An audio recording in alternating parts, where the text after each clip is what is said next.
Hashem, today's daf yomi is Zevachim daf Chav Zayin Zevachim 27, and we're going to begin on the bottom of 26b, 3 lines from the bottom. Today's daf yomi is dedicated for a Shmir for the Chayalim, Hatzalah for the Shvuyim, and the Yeshua for Am Yisrael, and the Seis Tzara. So the Gemara on 26b, 3 lines from the bottom, was discussing the idea of Shmuel, who says that if the blood was placed in the wrong place on the Mizbeach, it's still going to be kosher. You just can't eat the meat. Gemara challenges this halacha of Shmuel, 3 lines from the bottom on 26b. The Gemara challenges it from a brisa. It says the brisa, Meisvei, Chishev litain es hanitana lamala lamata, or lamata lamala, va'alter kosher. Now, let's say the Kohen who was placing the blood had the wrong intent. He intended to place the blood that was supposed to be going above, but he intended to place it below, or the blood that was supposed to be placed below, place it above. If his intent was to do it immediately, to sprinkle it in the proper time, it's kosher. And even if we want to say that he did the and even if we want to say that the sprinkling is disqualified, and so therefore he did the other services with the intent to sprinkle the blood in a disqualified manner, it's still kosher.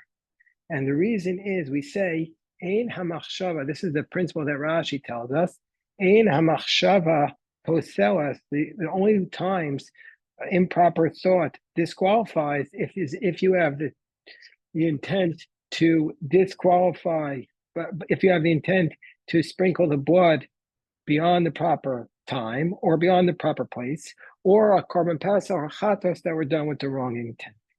But if after he did this, but if after he did this, he again, during a later avoda, a second avoda, Rashi says, he had again the wrong intent, with the intent to eat it beyond the proper place, then it's disqualified, and he's not going to get kares. In general, you don't get kares for beyond the proper place.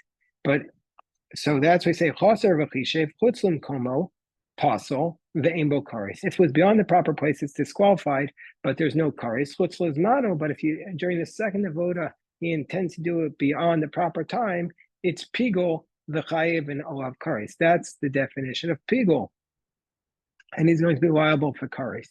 When machar, and if he intends to do it the next day, if he originally intended to apply the blood not in its place the following day, possible, then it's going to be disqualified, and we'll see why. If after that he intended during the second avoda, ben chutzl zmano ben chutzl komo, possible ve'embo kares. If again he attended the wrong, and during the second avoda beyond the proper time, beyond the proper place, it's disqualified, but there's no kares. So now the Gemara is going to show why it's challenging Shmuel, Isha lo b'mkomo kim komo dami, if beyond the proper place is considered kosher, Isha lo b'mkomo kim komo dami. If that's the case, hi pasol, why do we say that if you intended to do it hi pasol, pigul? Why does it say that it's pasol? It should be pigul. Meaning to say, we had said chutz limkomo pasol ve'embo kares, and then we say chutz lim.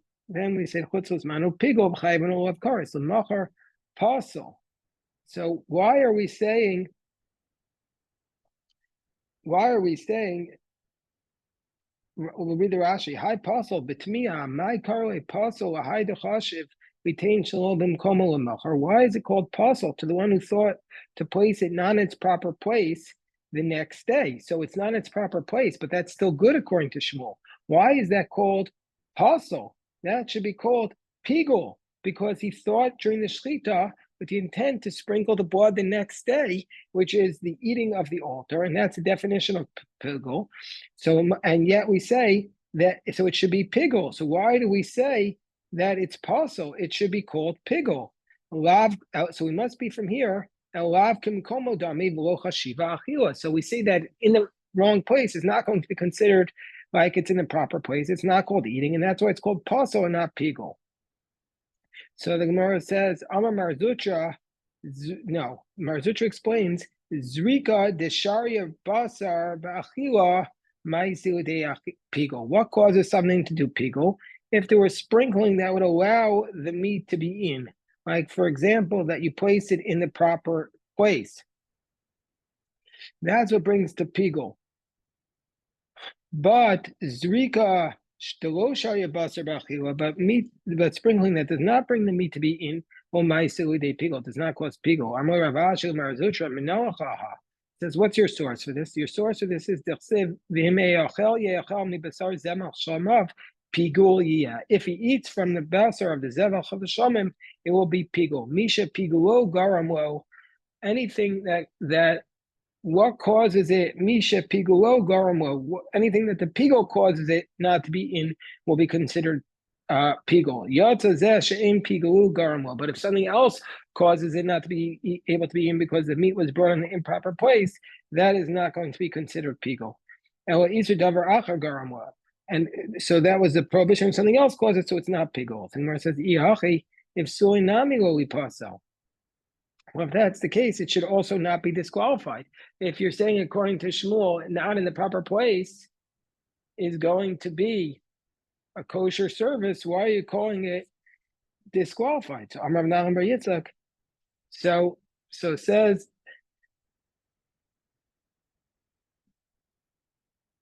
so the Gemara says, meaning to say, if the zrika not in its place is not like a zrika in its place with respect to machshava, why should it invalidate it at all? So Amar Nachman bar Yitzchak, midei da'avei machshava sinuach, because this intent is like because this machshava to apply the blood not in its place the next day is like the same way as the intending to leave the blood over until the next day. And that's according to Rabbi Yehuda, who says that such an intent will cause the korban to be invalid. So Rashi says that this is later on in Daf Lamed Hey, Tanan Laniach Midmo Amachar Kashav Rabbi Yehuda Pas. So now the Gemara tells us, we're in the middle of Chav Zayin Amid Aleph. The Gemara tells us, hold on one second.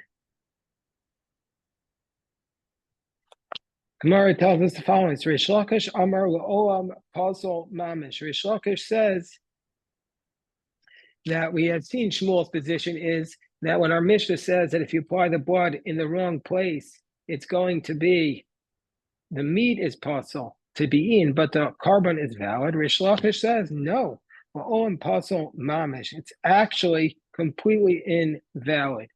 Vishalobim Komo, meaning to say that the owners have not achieved atonement. That's what Reish Lakish says, that our Mishnah is saying that the owners have not achieved atonement. But at the same time, we'll say that if it was not in its proper place, it is considered like in its proper place with respect to the kapara, below kasha. But even though this seems to be a complete contradiction, meaning to say, Reish Lakish is saying that the Mishnah is telling us that the meat is invalid, but he does not receive kapara. So how does he do it?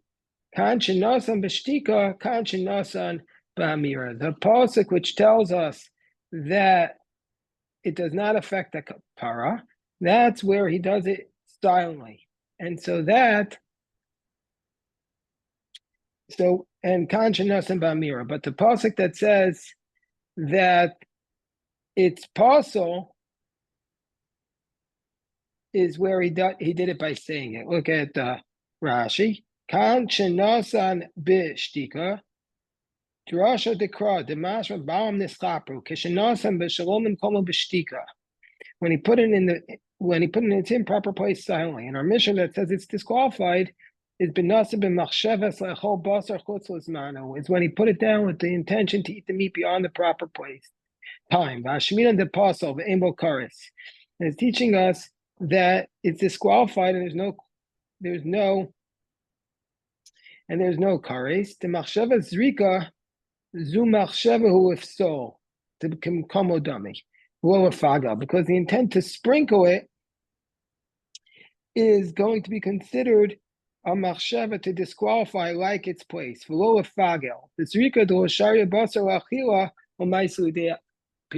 the sprinkling, which will not allow the meat to be eaten, will not lead it to pigel. So Rish Lakish says, "Olam pasal mamish, shalobim koma is komodami."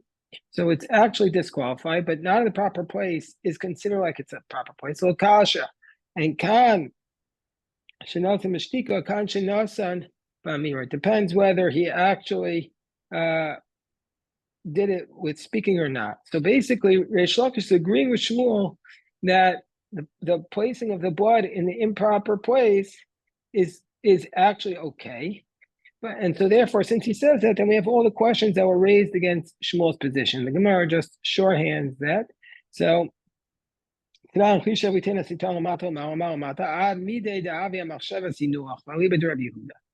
now we have a third opinion. The third opinion is Rabbi Yochanan says, so meaning to say, in both cases,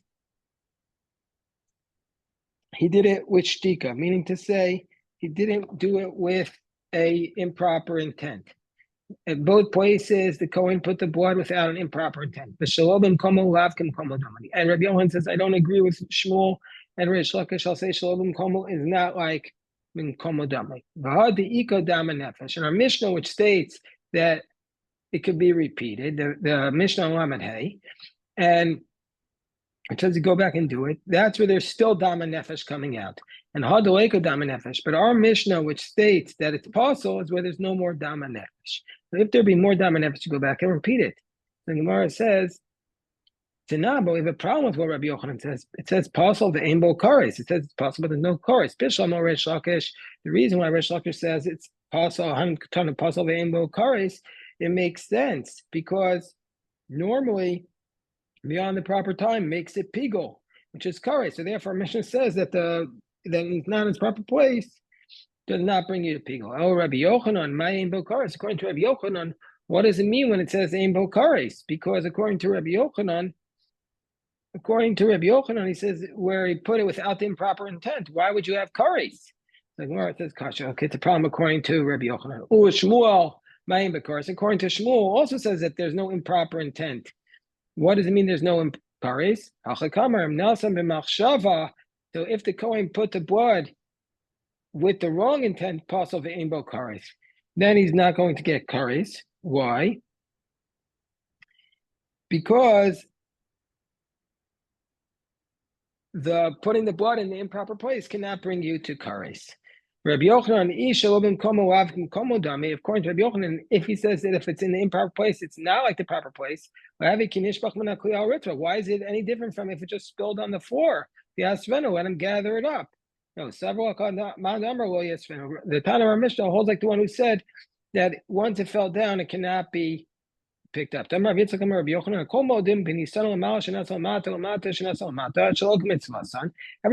if you put it in the wrong place, that you can't gather it up in order to put it in the proper place. So they're only arguing about a circumstance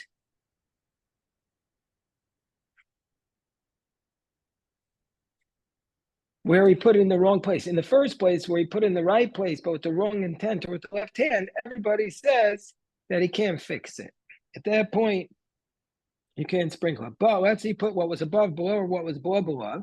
Rabbi Yossi Omer Lo Yatzvenu, Rabbi Shimon Omer Yatzvenu. Rabbi Shimon say, well, you can pick it up. Mishnah Seinu, and our Mishnah, which says that it's disqualified, is like Rabbi Yossi, Kedivri Omer Lo Yatzvenu. Rav Chisda says, Amar Avimi, Akol Modim B'Nisan L'Mata Shenasan L'Mala, Shelo Yatzvenu. Rav Chisda says, everybody says that if you put it below, it's supposed to be above, or vice versa, so that you can't pick it up. The kol came in and and for sure, if you put it above what was placed below, all the since the board that's above will go down, for sure you can't reapply it.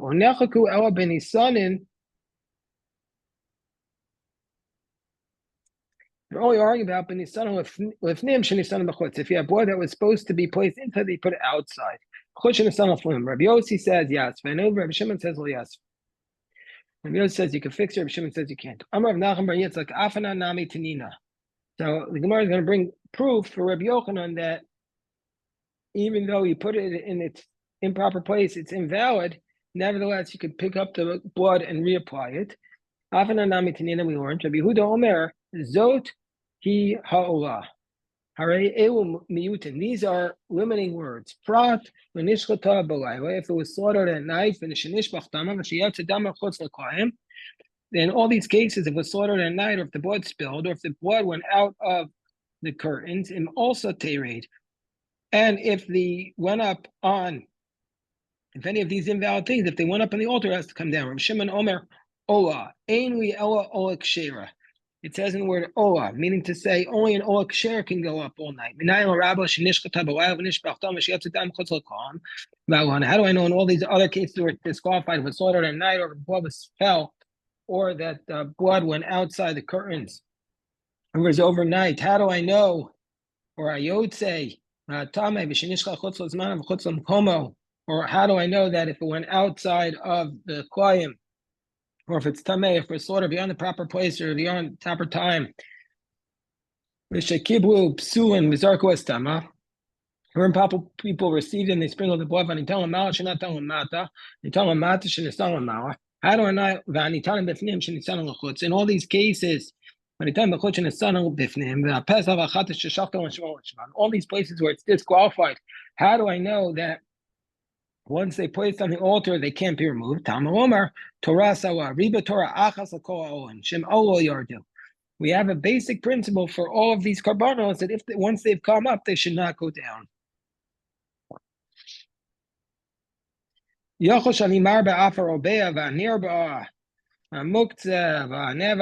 I might think also come to include an animal that was sodomized or designated for idolatry or worshipped, or a harlot's payment, or a dog's payment, or the koyim, or a treif, or a C-section. I might think that once it goes up, it stays up. It does those. To say that stay up. Mara Isa or Rabo says why do some go up and others not?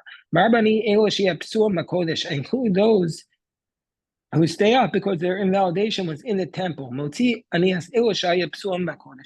I exclude those whose disqualification was not in the temple.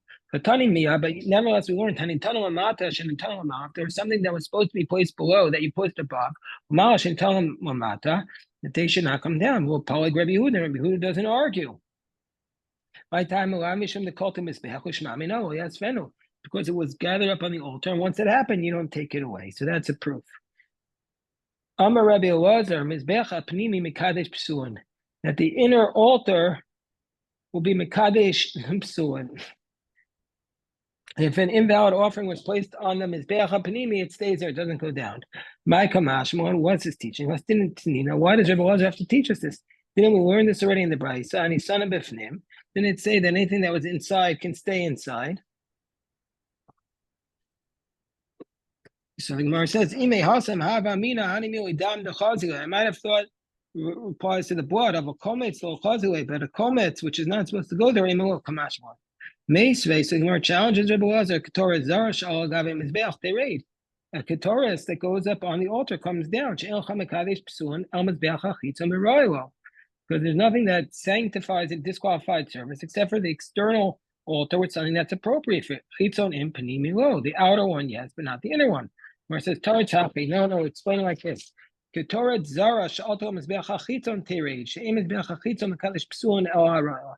a foreign incense that went up on the outer altar that comes down, because the outer altar does not mekadesh psuin unless it's roy.